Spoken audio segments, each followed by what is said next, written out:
Salutare și bine v-am regăsit!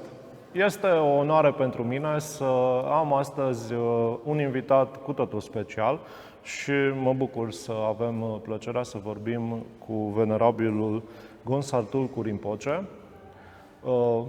El este un adevărat lama tibetan, predă învățăturile budiste atât pentru cei din Occident cât și pentru călugări și pentru studenți. Și îmi face o mare plăcere să-i spun bun venit în emisiune. Venerable, welcome to our show. Thank you for accepting this interview. I will start asking you to explain a little bit the main principles of Buddhism and which are the challenges when you teach them that teachings to Western one. The principles of Buddhism I think I can repeat a summary of Buddha's teaching. Buddha himself has given. Somebody asked Buddha, what is your teaching? And Buddha said, commit no actions which are negative and perform the virtuous actions perfectly and tame your own mind. This is the teaching of the Buddha. So this, 4 lines actually, it contains the essence of Buddha's teaching. So Buddhism means actually that one avoids Buddha said no negative actions. That means without any kind of exceptions. All the negative action here means actions which are harmful to the sentient being, which bring sufferings to the sentient beings.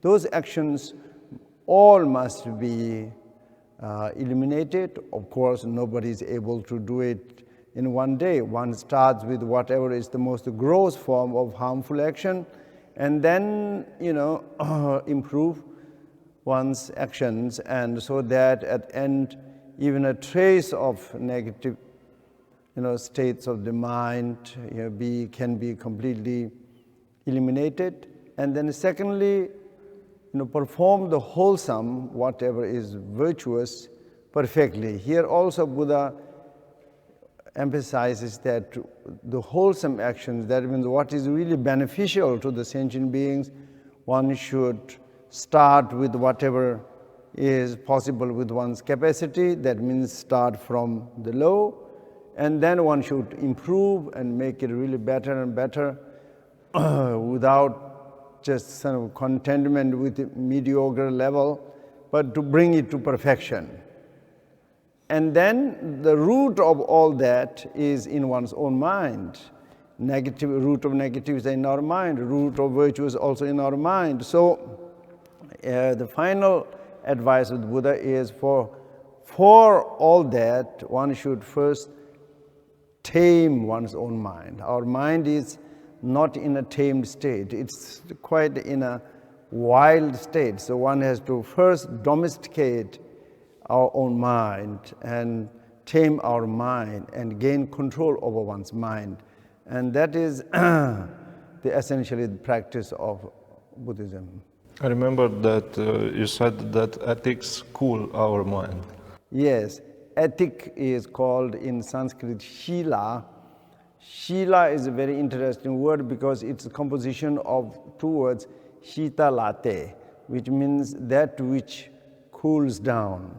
So that means if we withdraw from the negative states of the mind, because everything starts in the mind, and then this when withdrawal from the negative states of the mind, that is actually the meaning of ethic. And if one does it, then it cools down that heat of all these negative emotions, negative attitude in the mind, such as anger, jealousy, greed, and this is like a fire which burns us, which slowly burns our mind, burns ourselves, when it can even burn others, and all that can be cooled down in one's mind. Yes. Therefore, it's called shila, that means that which cools down. That is the word for ethic.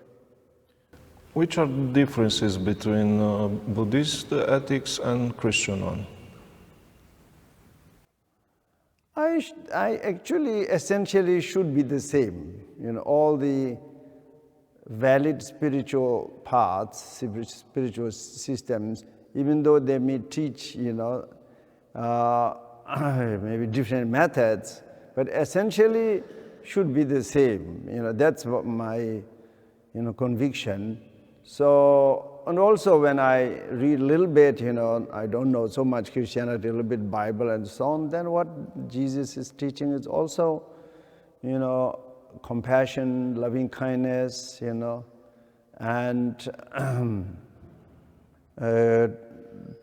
to practice forgiveness, and to be generous and to love others.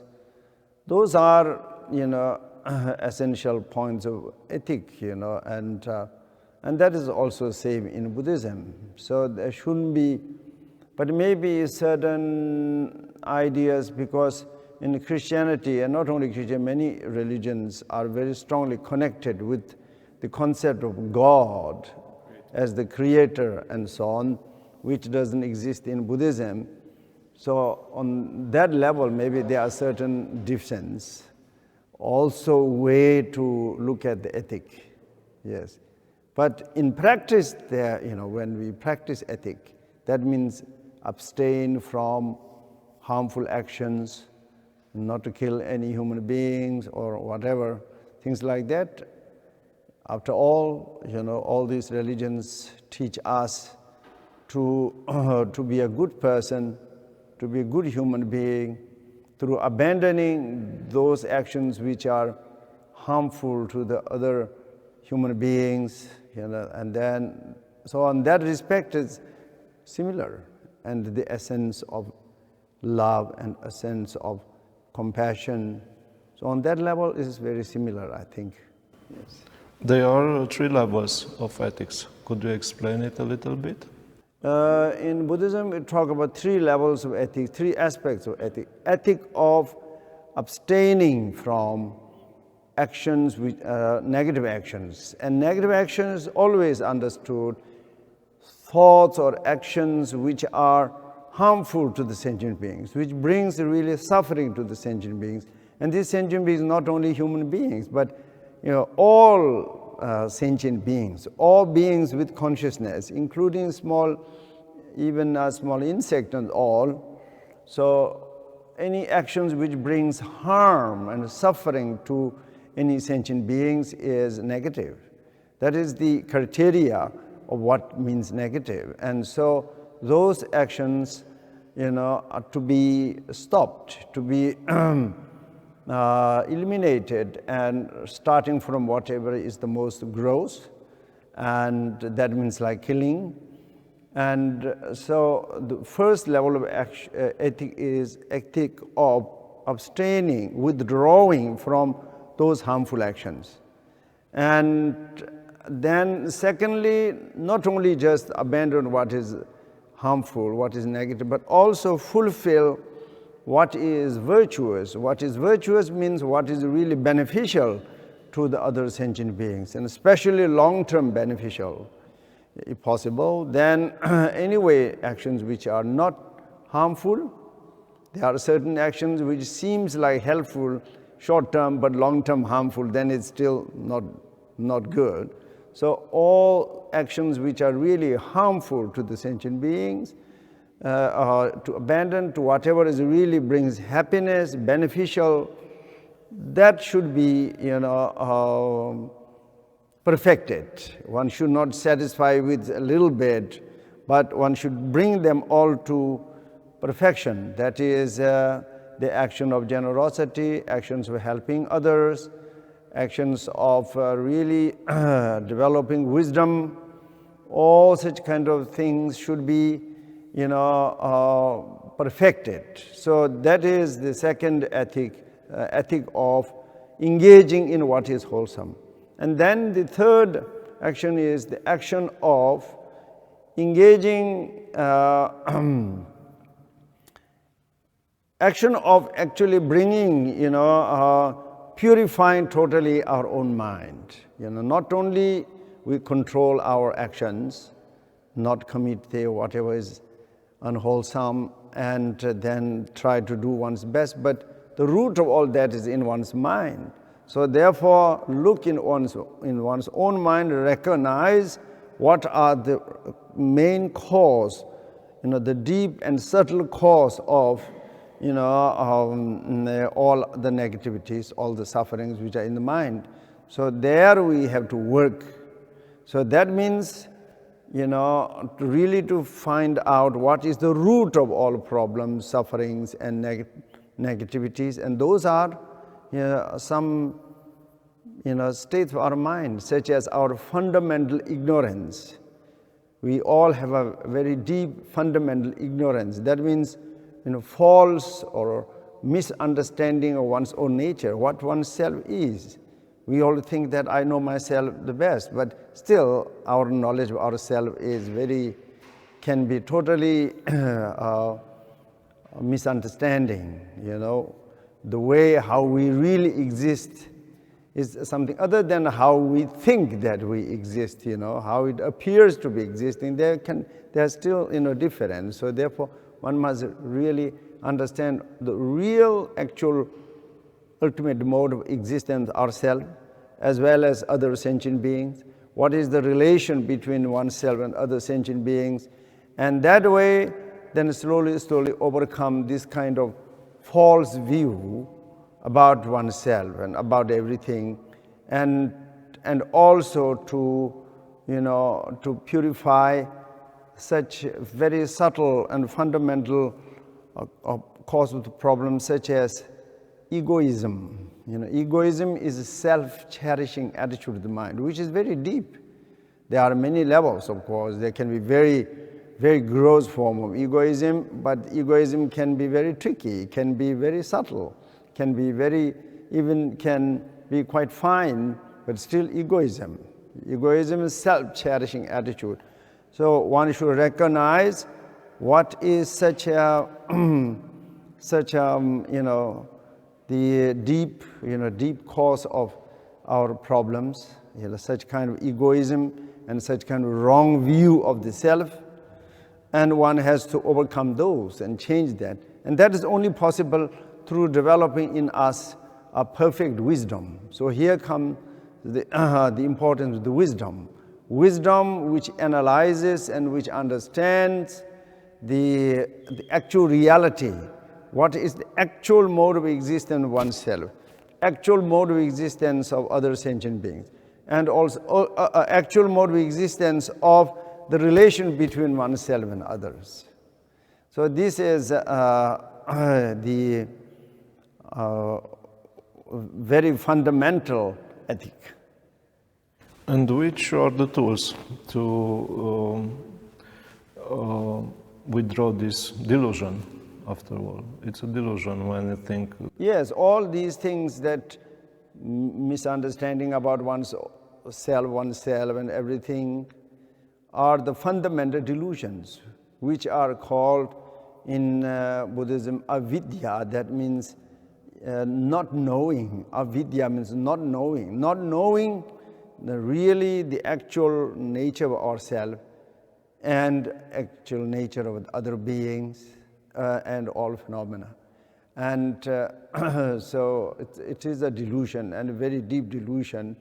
And the only way to overcome that is, first we have to recognize these delusions, what's wrong with such states of the mind, and how mistaken they are. And through identifying this wrong nature of such states of the mind, then one can apply. Now here comes all the necessity of meditation, real meditation. One starts, because this kind of wrong views, ignorance, can only overcome with wisdom.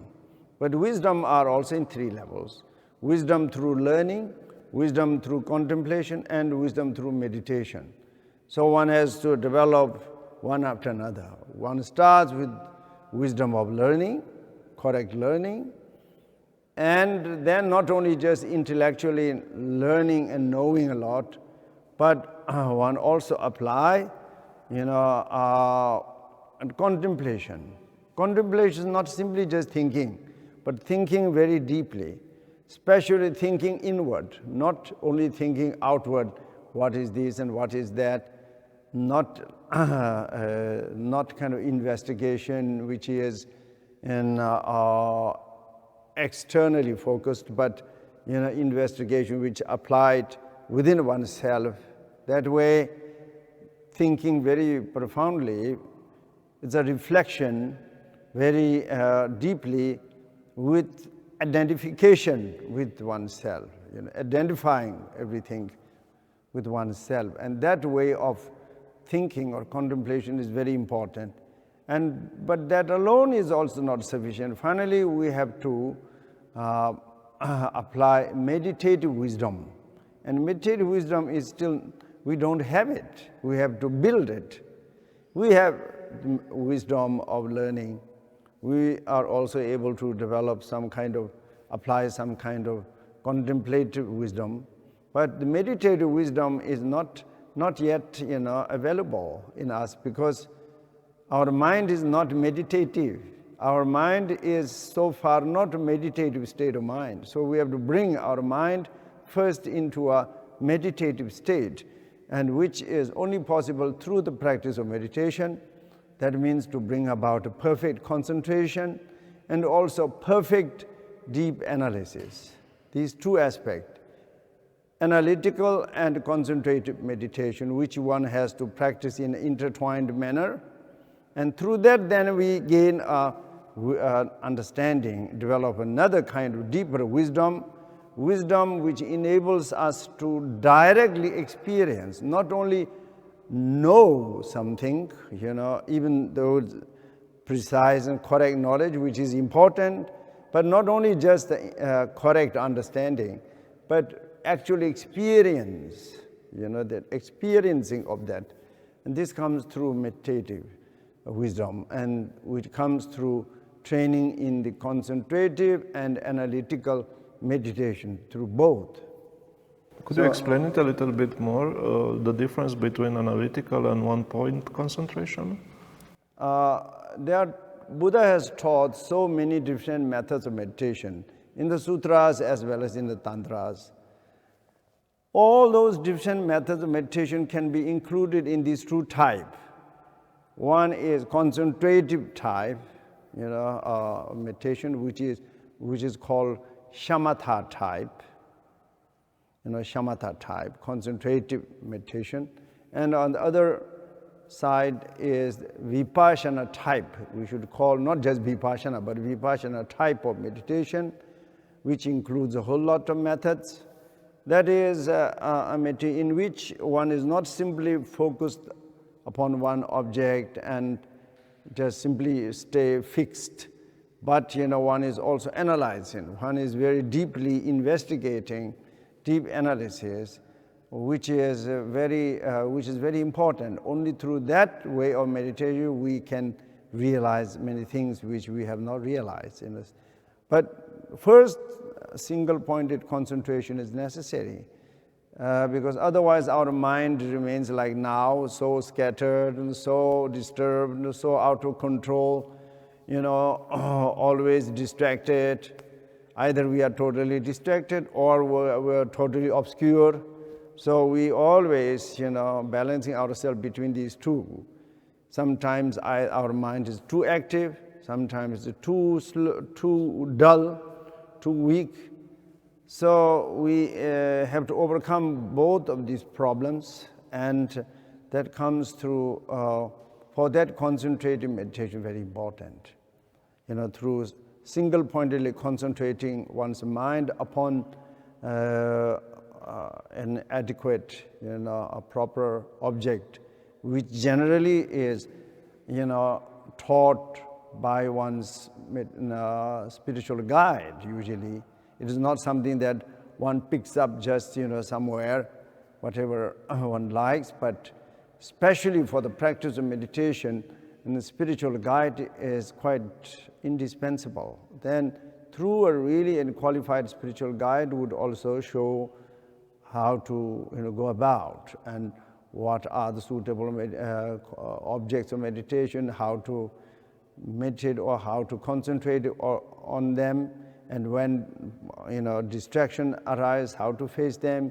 If our mind is too dull, how to face them. Different antidotes against different problems in the right moment that one has to apply. So that way then one's concentration will improve. At the beginning our mind is very weak, very agitated. Even to concentrate just for 1 minute really, perfectly is very difficult. At once, our mind will, run away. Sometimes, for example, some very basic practice like observation of breathing, which is anapanasati, that means observation of respiration, and in which you sit down quietly, calmly, and then withdraw all your attention from everything else and focus your mind upon simply on your own breathing, natural breathing, not modifying it, not making it long or strong or whatever, just breathe normally, but your attention is totally focused upon the breathing, breathing out, breathing in. And so if we observe that, even, really our breathing like that, our mind remain focused upon the breathing, even 10 times breathing is difficult. Already in between, our mind is again gone out, after something else. Some other thing comes in one's mind, some other objects. So that way our mind is so inclined to always to run out. But if it runs out, we bring it back and we again focus on breathing, and then slowly it will improve. It's an action of familiarization, you said. It's all because meditation in the real word in Sanskrit is bhavana. There are things like samadhi, dhyana, and those are all part of meditation, but the general word for meditation is bhavana. Bhavana simply means familiarization, that you familiarize your mind, which is also at the same process of also defamiliarize also, because we have to, in the practice of meditation, you have to familiarize with the right object, with the right state. And because when we say object, it does not always mean object like a concrete object, not necessarily always means some object. So therefore it can be an object, it can be a form, a color or whatever, or it can be also state. If one brings one's mind in a particular state and then maintain that state is also concentrative meditation. But anyway, this kind of concentrative meditation is not simply, stay one's mind absent-minded and not thinking at all, not being aware of anything and just stay absent-minded. That's not at all the way to do such meditation. One should be conscious, one should be aware of at least that state of mind itself. If we have nothing, we are not conscious of anything, not even the state of mind itself, and then stay like that, almost like fainted, totally unconscious, that is not a concentrative meditation. That should not be mistaken for meditation. So meditation, one's mind should be fully conscious, fully aware of either of a meditation object, like a form of a Buddha, for example. There are many meditations with form, or as I said before, even the breathing, or one meditates upon some state of mind, state of compassion, state of loving kindness, state of the empty nature of ultimate, the ultimate nature of one's mind, ultimate nature of oneself, ultimate nature of everything, which is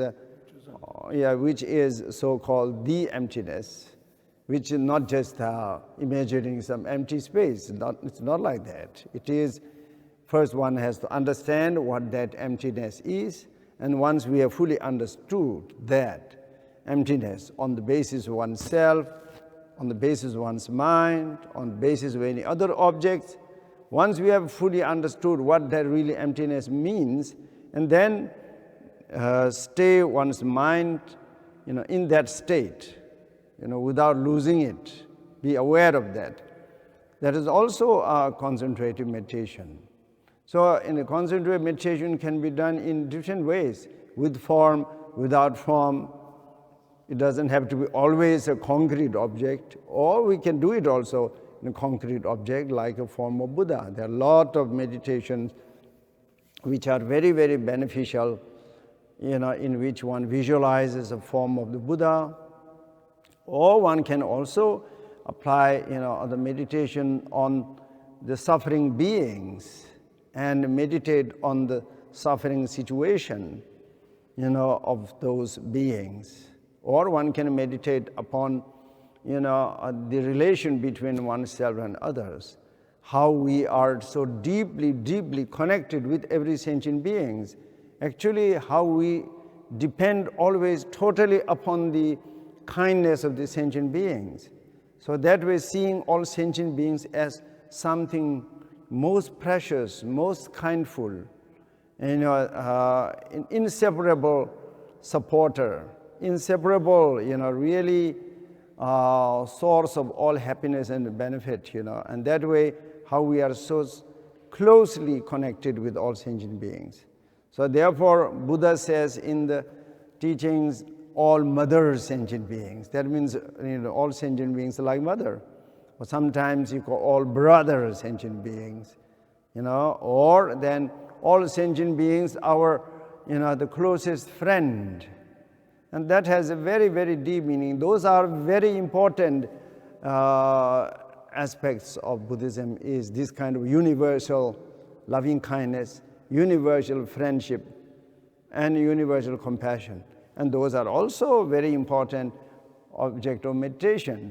One can first bring that understanding in one's mind, bring one's mind in that state of compassion, in that state of loving kindness, that state of gratefulness, and then we concentrate. Instead of losing it, we maintain that state. That's also concentrative meditation.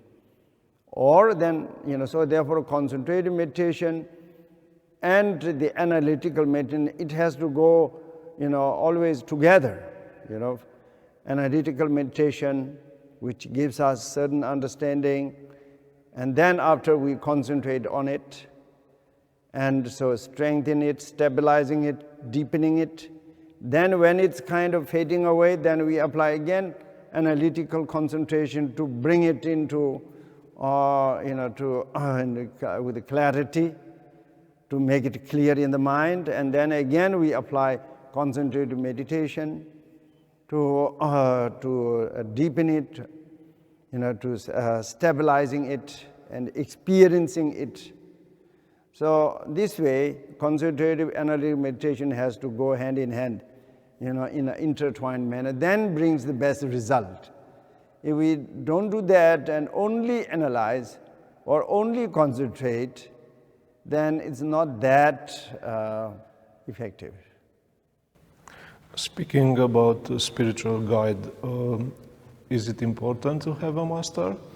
And in your case, how have you met your masters? And I mean Geshe Rabten and His Holiness Dalai Lama, and how important was for your development that? Well, spiritual guide is, I think it is an absolute necessity for somebody who is seeking a spiritual development. If we look back in the lives of all the past enlightened Buddhas, or bodhisattvas or great masters, they all have relied upon in one of their lives, at least in one of their lives, or during many lifetimes, they have relied upon a spiritual guide. And then that way they followed it and they developed the qualities which they have attained. So even the fully enlightened Buddha Shakyamuni, in that very life, he didn't rely on some other spiritual guide, although he had, of course, teachers and things which brought him all those knowledges. But for his spiritual attainment, he did not rely upon some other teacher. But that does not mean that he never relied upon. That life which he manifested for us is like his final state of attaining enlightenment. But before that, he has taken birth as bodhisattva so many times, and during all those lifetimes as a bodhisattva, he has relied upon so many spiritual guides, and he always had that support and that help of many other sentient beings also. So nobody, attains any realizations without depending on others,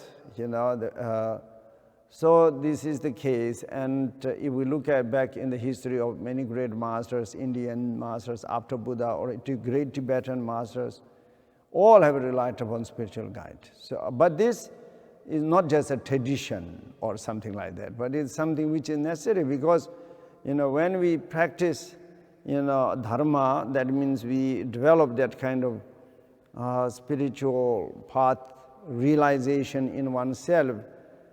One is, following a way which is very unknown to oneself, which is very new to oneself. And also it is an area which is linked with all those, with deeper nature of oneself, and on which then we have very little clear knowledge, And so we have also in our mind, we have many positive potentialities, but we have equally so many negative, so many delusions. So therefore, really to get out of these delusions and find a way is not easy. It's full of resistance in our own mind, and they are very powerful. So therefore, one really needs some clear spiritual guide. And otherwise, we can become a prey of negative doubts and so many unclarity, so many confusions in the mind. So their spiritual guide is very necessary. But this is a point which Buddha has emphasized so much, that this cannot be just taken for granted. One has to apply very thorough investigation to find a right, reliable spiritual guide. And therefore, one has to take the trouble and the time really to investigate,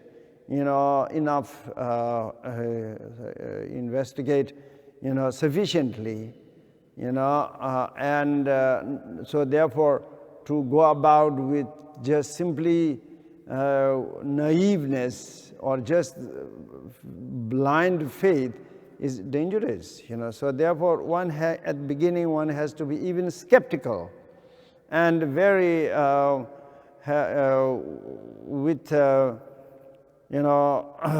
very analytical one should be. And Buddha said one should investigate, even with regards to Buddha's own teaching. He said, just like a gold buyer examines gold through cutting, rubbing, and burning, and then take it. In the same way, you also analyze my teaching, examine my teaching, and then accept it, but not because of your respect towards me. So that means because of regarding me as an enlightened being, Buddha, so whatever he says must be correct. This is not the right way. One has to examine even Buddha's own teaching. Then, of course, any other person's words, we cannot just take it naively. One has to examine if it really makes sense or not, if it's logical or not. Then not only the words, but also the way of life, the behavior, all must be, analyzed. And when one is really kind of satisfied, now this person is really, reliable, what he says, what he does, everything, is very harmonious. There's no contradiction between what he says and what he does. And also it really comes out of sincerity, out of loving kindness, compassion, not for some kind of self-interest or some kind of profit-oriented motivations. And all these must be clear. And here in this point, when oneself is still quite new, so it is also advised to consult to some other honest person's opinion also. And that way one should find a qualified, reliable spiritual guide. It may take some time because guru and disciple relationship is something that has to grow naturally. It does not come through some strange, mystical experience that you bump into a guru suddenly on the street, or it doesn't happen like that. It is something that has to grow naturally. So, and once we are so content and satisfied with the quality, and then one regard that person, to be my spiritual guide, one can even declare it and even say it, or without saying in your mind, you accept that person to be your spiritual guide, and afterwards you follow his instruction. That is the main purpose. Well, I have been very, very lucky because I was... So with regards to this situation, I've considered myself very lucky because first I think it's also something to do with that. I have been chosen when I was 3 years old, supposed to be reincarnation of some previous deceased person, Lama, with the same name. That's why I'm called Gonsar, because there have been 4 Gonsars before me. I'm supposed to be the 5th. So I have been found in this way. So it is not completely normal. Not every Tibetan, there are quite a few Tibetans who are called reincarnated lamas, but not all Tibetan monks, not all Tibetan. Of course, we are all reincarnations. There's nobody who is not reincarnated. However, this recognized reincarnation of a previous lama is only a small group. I happen to be. Maybe they have done a big mistake, but anyway, it's done. But for me, it is, a great benefit. The benefit is not because I have a better kind of prestigious kind of life or something. I was born in a good family, so my family, it's all thanks to my family. I had a, good, not because I was reborn as a Lama, but because I was born in a very generous family, so I didn't have much difficulty as a childhood. But later on, at the age of 3, those disciples of the previous Gonsar have found me out of a whole lot of candidates. And then His Holiness Dalai Lama, the present one, has confirmed my situation as the 5th Gonsar. And then my greatest fortune is that I got also a very special tutor, because all these lamas, they get some scholar to be appointed. One doesn't have to look for that. They come to me, to us, as a teacher. And my greatest luck. This is really the compassion of the Guru himself, that he came to me. And then he has taken taken me in his under his compassion and loving care. And so at the age of 5, I came under his guidance. And since then, until the last breath of my master, I lived constantly with him. So, and I really experienced, the love of a father, love of a mother, and love of all Buddhas, by him, through him. Really has been really taken teaching me from the beginning how to talk properly and everything. And then, of course, the teaching of Dharma, through his very most loving and skillful way, he guided me.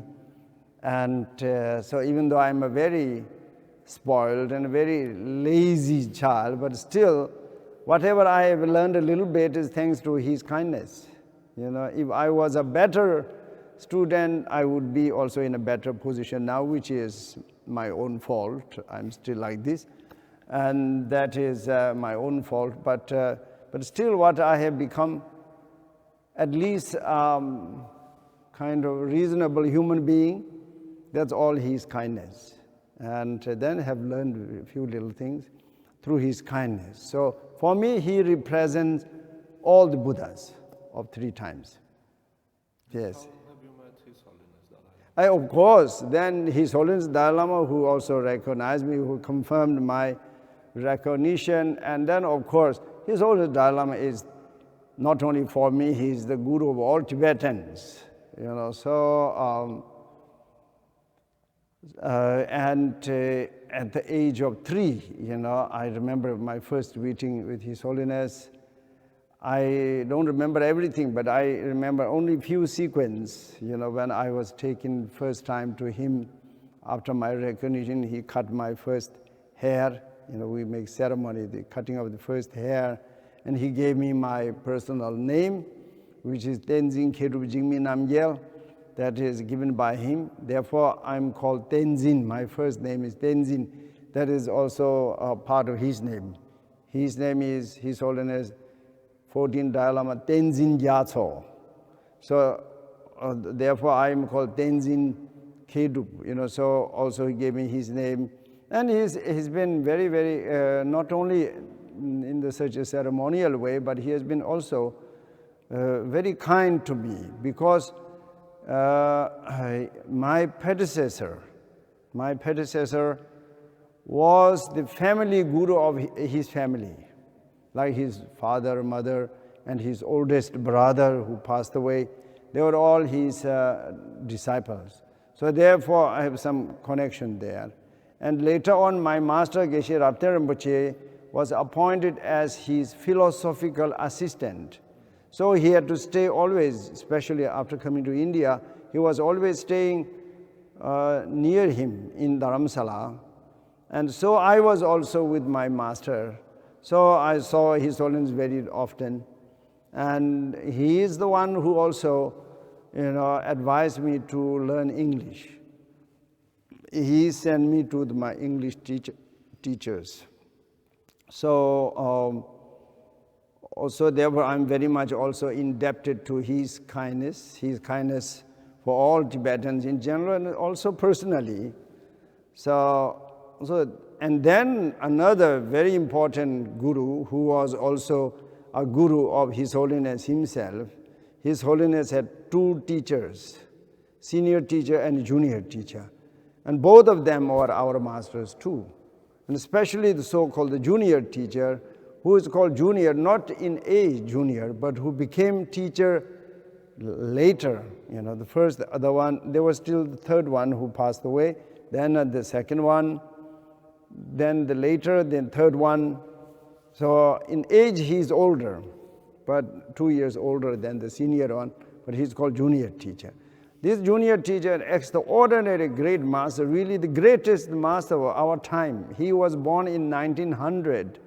And he passed away in 1981.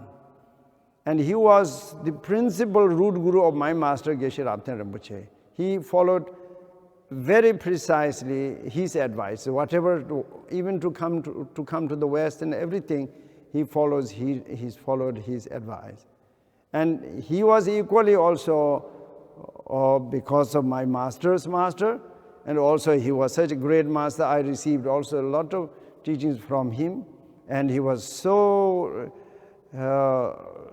such a compassionate and such a wise master, maybe the supreme one in our time.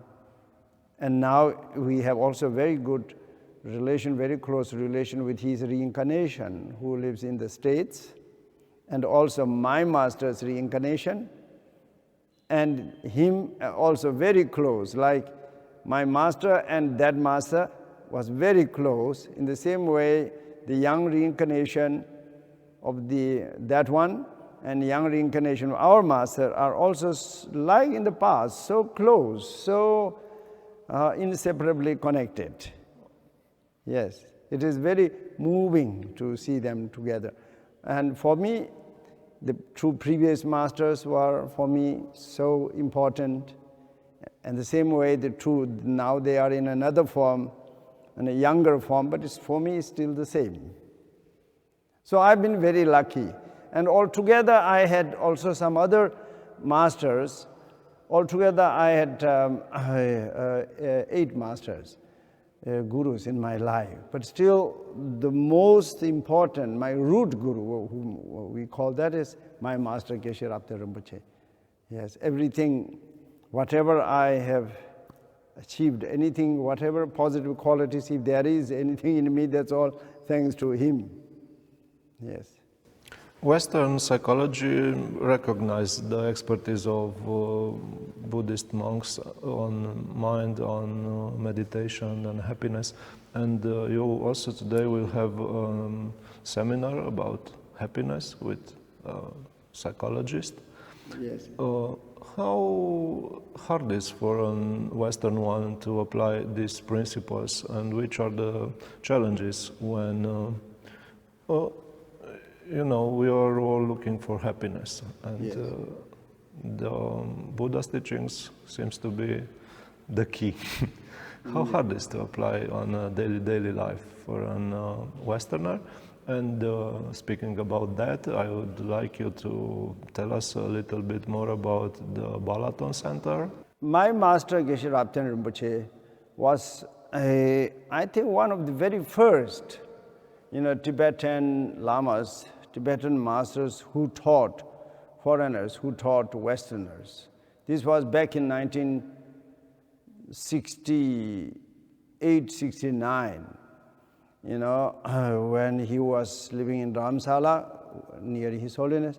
Some people came from the West. There were some Swiss people. The first were some Swiss. And there was a young theological student, and then came also an elderly lady, etc., who are very deeply interested in Buddhism, and they went straight to His Holiness Dalai Lama and received his audience, and then they asked him to give them, teachings on Buddhism. And of course, His Holiness doesn't have time, to teach. Beside his big public teachings, he doesn't have time to teach anybody privately. So finally, he sent them to my master, Geshe Rabten Rinpoche, because I could speak a little bit of English. My English is even not as good as now. My English is still not so good, but at that time it's much worse. But then I speak a little English because His Holiness sent me to learn English. So His Holiness sent these Westerners to my master to receive teaching, and I should translate. So this is the wish of His Holiness, so I had to do it.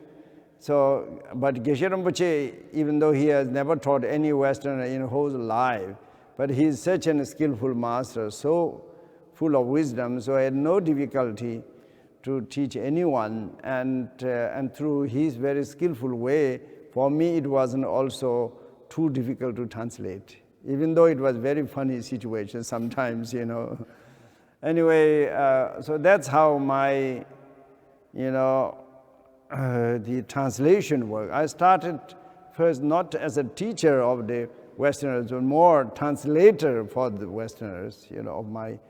That was for me also a very great opportunity. That way I could, always receive also at the same time all those teachings what these Westerners have received, and I translated for them, so I even received double, because, understanding them, very paying good attention what Master teaches, then I have to say that was very helpful.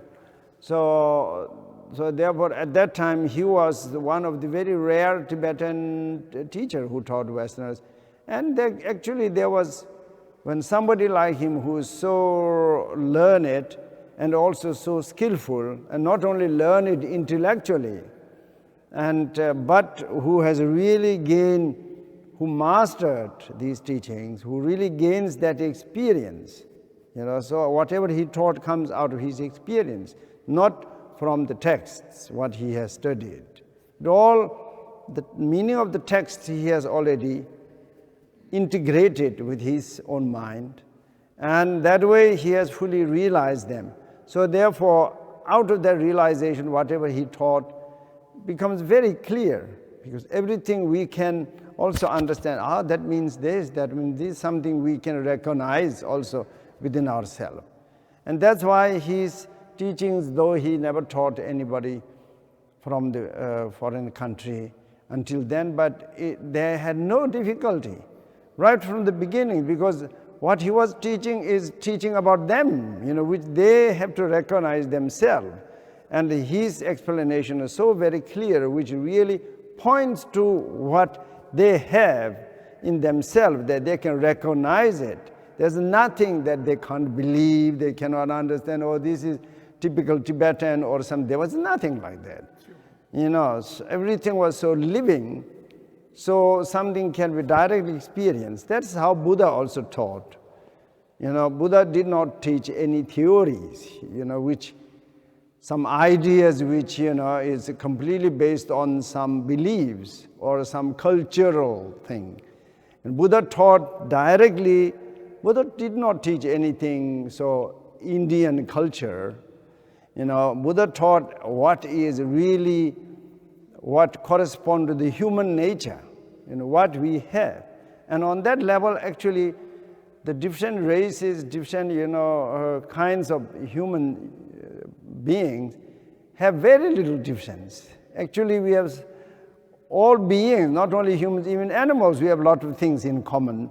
And especially the human beings, the kind of weakness that we have, the kind of qualities that we have, and if these are explained by somebody really in a correct way, there's no question about that not being able to accept because it's too strange. Or there wasn't anything like that. So therefore, when he taught, already in India, a lot of foreigners, and after, we were invited for the first time to give a lecture tour in all these Western European countries, we met so many thousands of people, but nobody found his teaching something unacceptable because too Tibetan or too Asian or something. Because he was teaching only the real nature of ourselves. It just needs some introduction, then they could see. And that's universal, and that is really so very clear, so very, very clear. So therefore, there's no difficulty, with Western psychology, because Western psychology or Buddhist psychology, actually there are lots of Western psychology, I find it also very amazing, because, some of those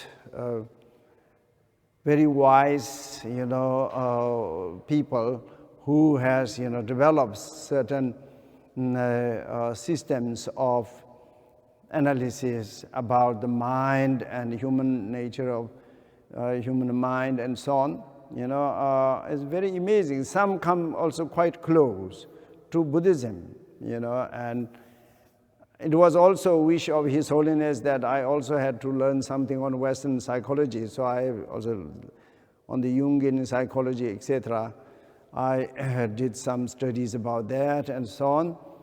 So there are a lot of things in common, because after all they are also dealing with the human nature, our mind. And about the mind, really, I can say, not because I'm a Buddhist, so therefore being proud of being Buddhist, but really when one studies the teaching of Buddhas, and then one sees the really, Buddha's teaching, contains the deepest and the most precise explanation about the mind and its functions, so precisely. And because of that reason, many Western psychologists and also scientists also are very much attracted by by Buddha's teaching, because Buddha's teaching, especially in the field of mind and its functions, it is so precise and so vast and so very clear. So therefore, it goes very well with Western psychology. Maybe some methods of therapy maybe are a little different, possible, but still, there are lots of common points. So I'm very happy that I will have opportunity today also to share a little bit, about this with a psychologist here. So this would be nice. Well, I think there are a lot of common points. Yes. And what about Balaton Center? Oh, Balaton Center. Yeah, Balaton Center is, my master first established our first monastery in Switzerland in 1977. And now 40 years have passed, and now it has become really, in the West, one of the oldest as well as largest monastic institute, with quite a big monastic community. Now even we have, Romanian monks also, and we have lots of students from all over Europe, etc. And so my master has established this monastery and the second monastery in Austria, and also one center in Munich, in Germany. When after passing, and then also one in Italy. And after passing away of Master, we continued, with his blessing, to continue the activity. And so we have, there were again interest here and there, so we went there to teach and so on.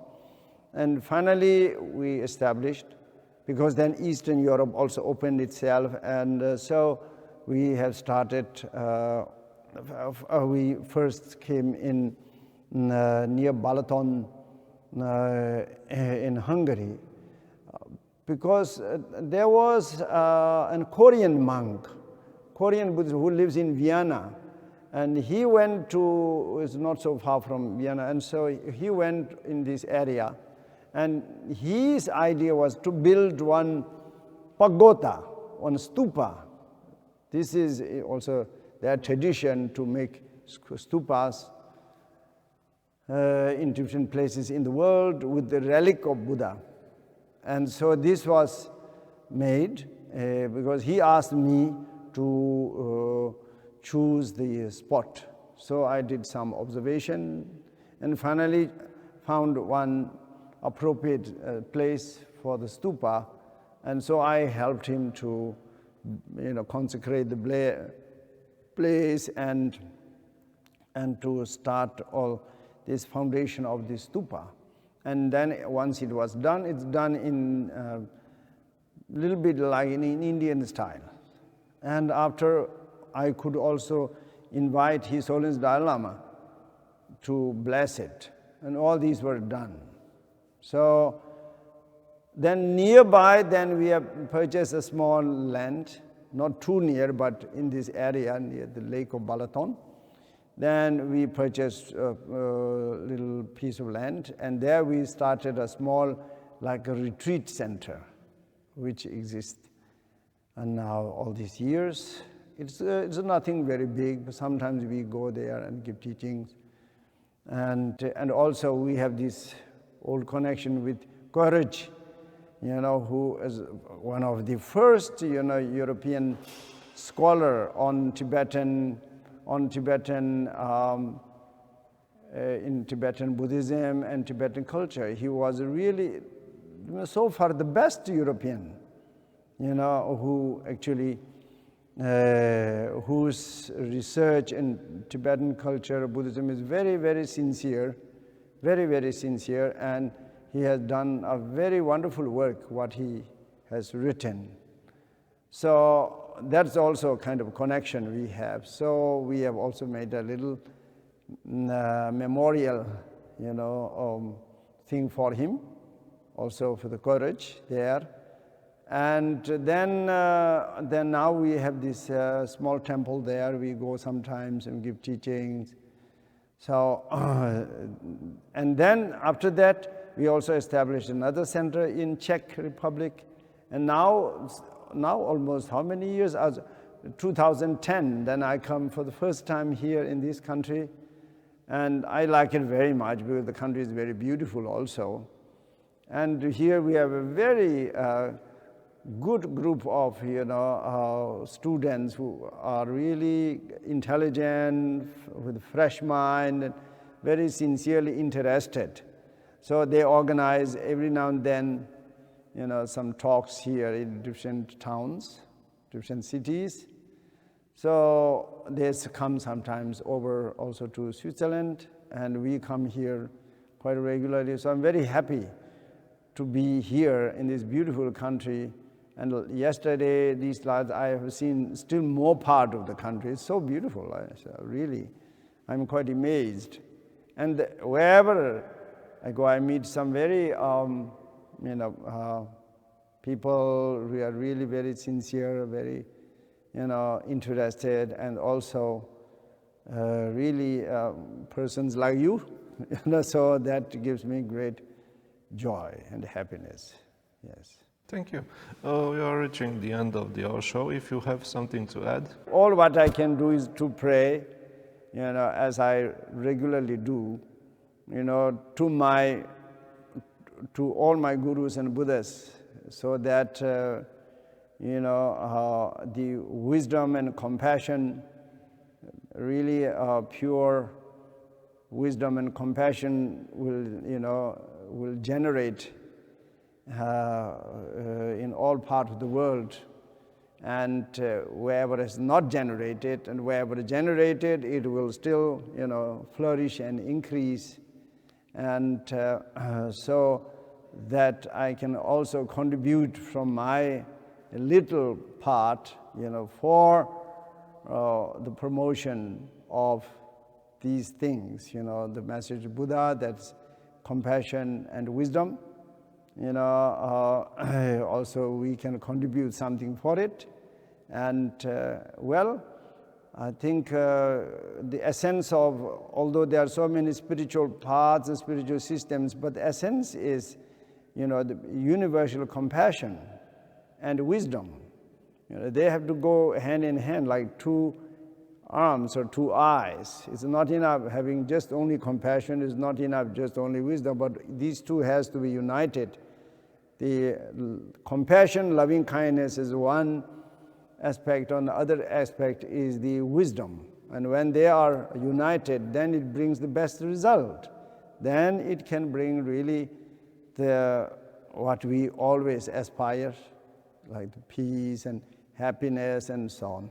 So I really, I will always pray. I have no blessing to give, but I can pray from the depth of my heart, for these things, to happen in all of us. Thank you very much. Thank you. Mulțumesc și dumneavoastră că ați fost alături de noi. Aceasta a fost emisiunea Toate cele bune.